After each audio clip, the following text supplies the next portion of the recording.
March 10th, 1943. North Atlantic, 200 miles south of Greenland. The sea is black and cold, heaving beneath a low ceiling of fog. Inside U-552, a Type 8C German U-boat, the air is stale with diesel and sweat. Kapitänleutnant Hans Meyer grips the periscope handles, his eyes fixed on the distant haze.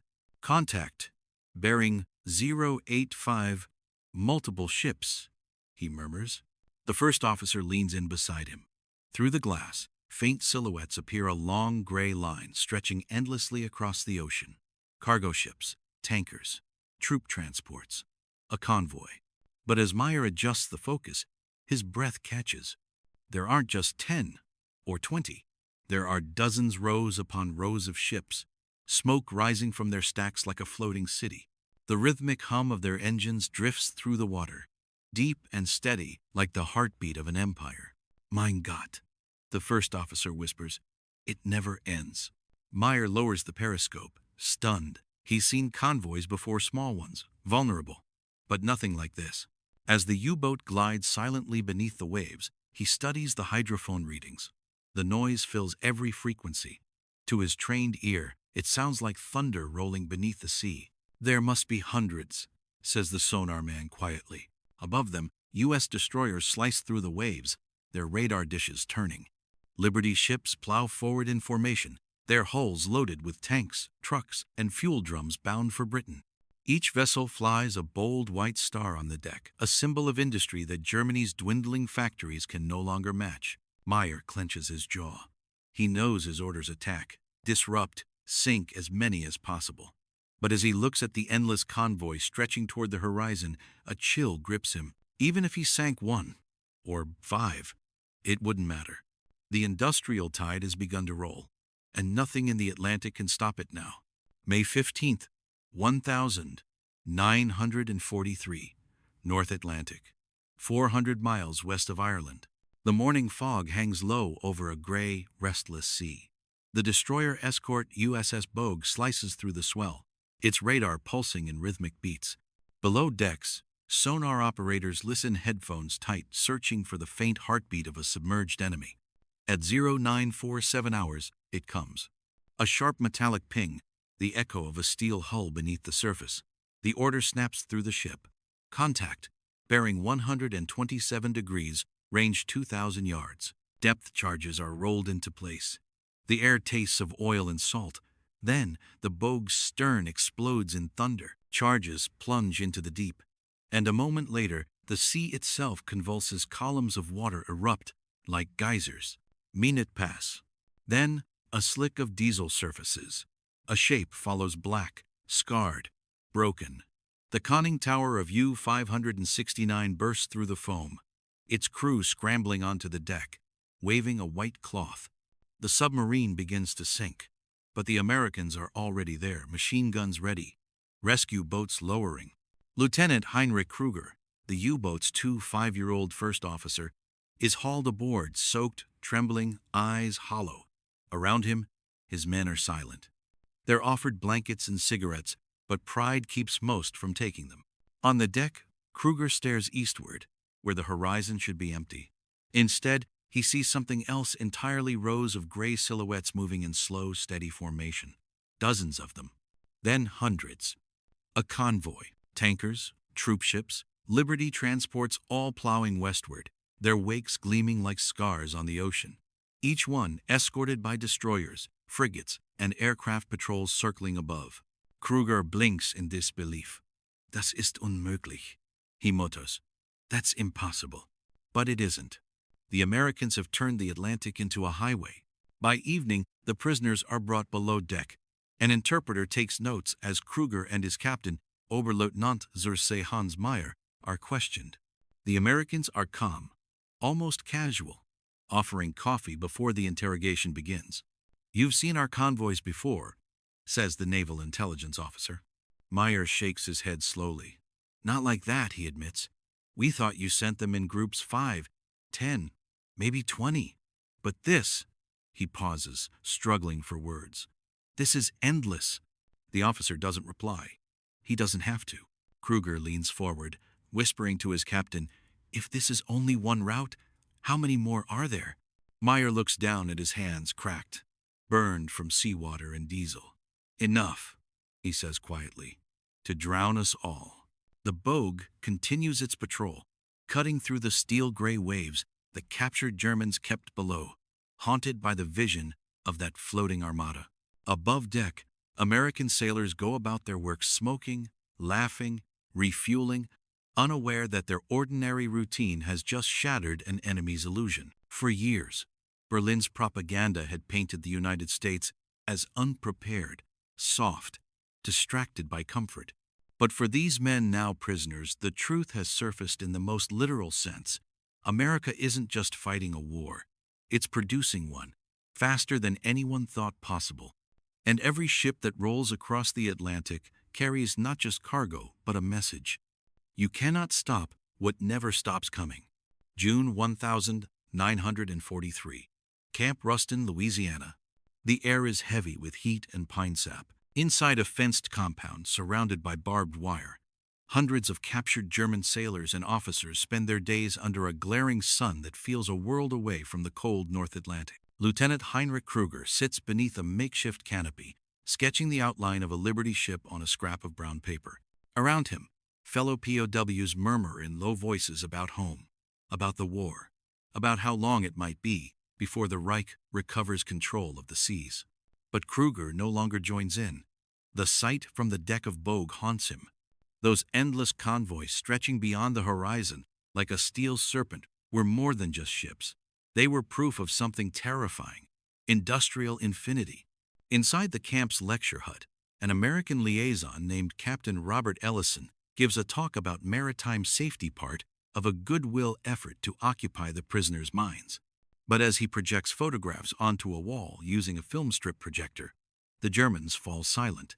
Black and white images flicker rows of cranes, docks packed with Liberty ships under construction, workers moving like ants across massive hulls. Shipyards in Baltimore, Portland, Mobile, each one producing a vessel every few days. Kruger's eyes widen. "That's thousands," he whispers. Ellison hears him. "Almost," he says with a faint smile, "one ship every 3 days from each yard. And that's just the Liberty class. You boys hit one, we build 5 more." A few of the German officers laugh bitterly. Others stare at the floor. For men raised on the myth of Technik über alles German engineering, above all this is something else entirely. It isn't precision, it's volume. A war fought not with perfection, but with endless repetition. That evening, after lights out, Kruger and Captain Meyer talk quietly in their bunk. "You saw the pictures," Kruger says. "They build them like we build Volkswagens, just faster." Meyer doesn't answer right away. "The Führer promised that the Atlantic Wall would keep them out," he finally replies. "But how do you stop the ocean itself?" He turns on his side, staring through the barracks slats where moonlight filters in. "We thought the Americans were merchants playing at soldiers. But no, these are merchants who learned war." Kruger nods.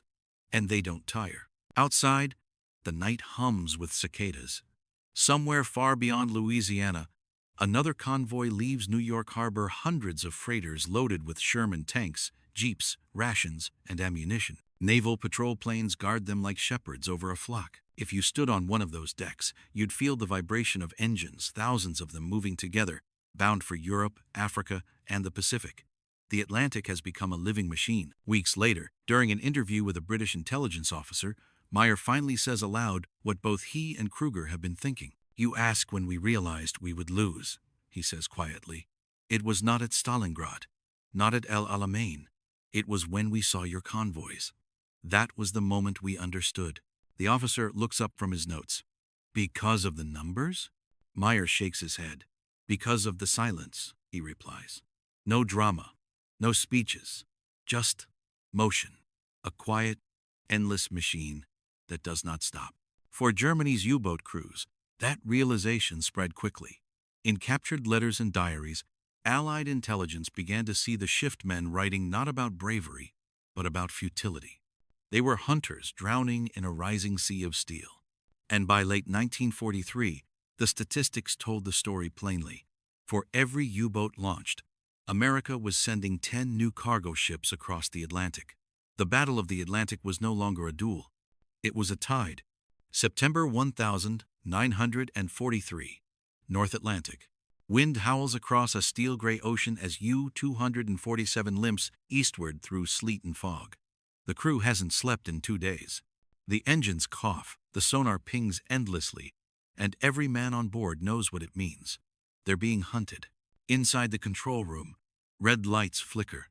Lieutenant Zursay Otto Weber leans over the plotting table, tracing convoy positions on a damp chart. "They've changed their routes," he mutters. "Always more of them, always faster." The first officer nods grimly. "And every time we surface, there's another escort, another aircraft overhead." They both know why.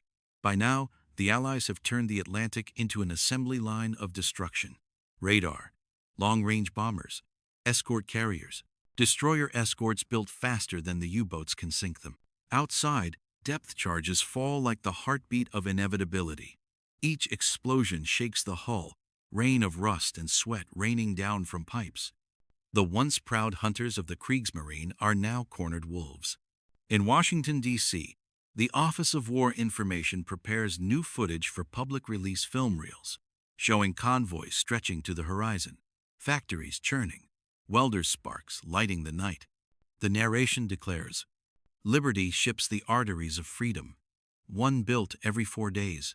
And in Detroit, Chicago, and Pittsburgh, workers watch the same footage in break rooms. The message is clear.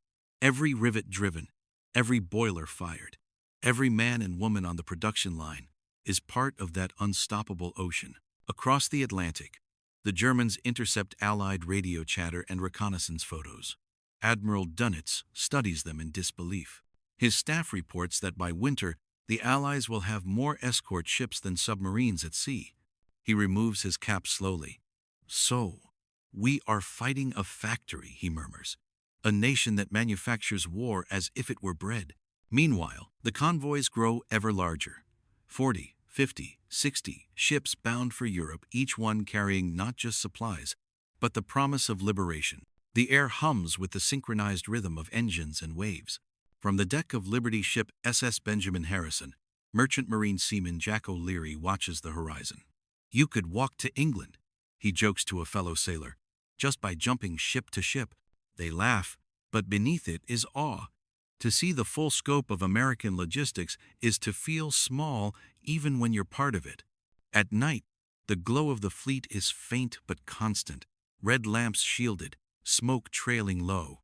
Above, RAF Coastal Command patrols in their Liberators and Sunderlands. Below, sonar buoys pulse through the deep hunting shadows. And somewhere beneath it all, a German captain watches through his periscope as the convoy passes overhead, stretching farther than his lenses can follow. His logbook records just 5 words: endless, silent, beyond comprehension. God help us. By early 1944, the statistics are irrefutable. In less than 2 years, the United States has produced over 2,700 Liberty ships and hundreds of new tankers, troop transports, and escorts. U-boat sinkings now outnumber Allied losses 5-1. When a German officer at a POW camp is shown the numbers, he reportedly says, "If this is America at half strength, then we never had a chance." It is no longer a battle for control of the sea. It is a test of endurance, and the industrial heart of America is beating faster than anyone imagined possible. From the shipyards of California to the icy convoys of the North Atlantic, one truth becomes clear. Germany may have built machines of war, but America has built momentum. And momentum cannot be sunk. February 1944. Near Lorient, France, captured U-boat officers sit in a damp concrete cell beneath the Atlantic coast.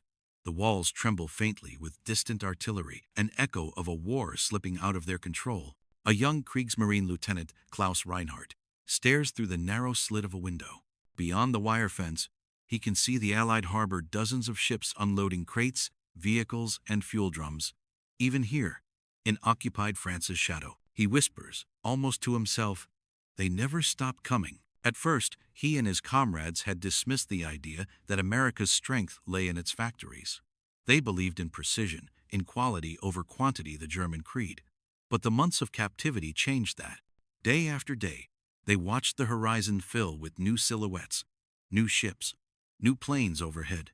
One morning, an American officer, a logistics captain named Thomas Green, visited their compound, clipboard in hand, polite but firm. He spoke not of victory, but of process. "You see those trucks, Lieutenant? They'll be in Normandy in 5 months. The ones behind them? In Paris by Christmas. Every part numbered, every gallon accounted for." Reinhardt said nothing, but he remembered the words for the rest of his life. Thousands of miles away, in the heart of the U.S. war machine, the scale was beyond imagination. Pittsburgh's steel mills roared day and night, sending molten rivers into molds for hull plates and artillery barrels. Kansas City's assembly lines churned out aircraft engines by the hundreds. In Mobile, Alabama, the smell of fresh paint and hot rivets filled the air as Liberty ships slid into the water every few days, each one bearing a new name, a new destination. Women in overalls worked beside veterans too old for combat, their hands blistered, faces streaked with soot, but spirits unbroken. A poster above the line read, "Build it fast, send it far, bring them home." Every hammer strike was part of the same rhythm, a heartbeat that reached across the ocean. For the men still fighting under the Reich, that rhythm became the sound of inevitability. Intercepted Allied communication spoke of supply convoys so vast they required entire fleets of destroyers just to guard their flanks. A single week's shipment carried more food, munitions, and fuel than Germany could produce in a month. The Wehrmacht's intelligence divisions compiled reports attempting to calculate the scope, but each time they did, the numbers grew worse. By the spring of 1944, U-boat captains were told that even if they sank 100 ships a month, it would make no difference. Admiral Dönitz himself wrote bitterly in his diary, "The ocean is no longer ours. It belongs to the factories." In a POW camp in Arizona, German sailors lined up for breakfast, fresh bread, bacon, hot coffee. They ate in silence, listening as American radio played big band music between reports of convoys crossing the Atlantic. One man laughed dryly. "We are prisoners," he said, "but we eat better than our families at home." For them, the truth had settled in. They had not been defeated by better soldiers or better ships, but by something deeper, something invisible yet unstoppable, a system, a rhythm, a nation built on scale. As night fell over the Atlantic, the endless convoys continued their march through fog and moonlight. The sea was alive with purpose, Liberty ships cutting white trails, their decks heavy with Sherman tanks and fuel drums. Naval escorts hummed at the edges, radar dishes rotating, signal lamps flashing between vessels. A single thought echoed among those who had once mocked America's distance, its inexperience, its youth.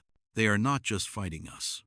They are replacing the ocean with steel. And somewhere beneath that ocean, a U-boat commander, tired, soaked, half-starved, stared at his sonar screen as the convoy thundered above. He removed his cap, bowed his head, and whispered a quiet prayer to no one in particular, because deep down he knew what the sound meant. It wasn't just propellers. It was the sound of the future arriving.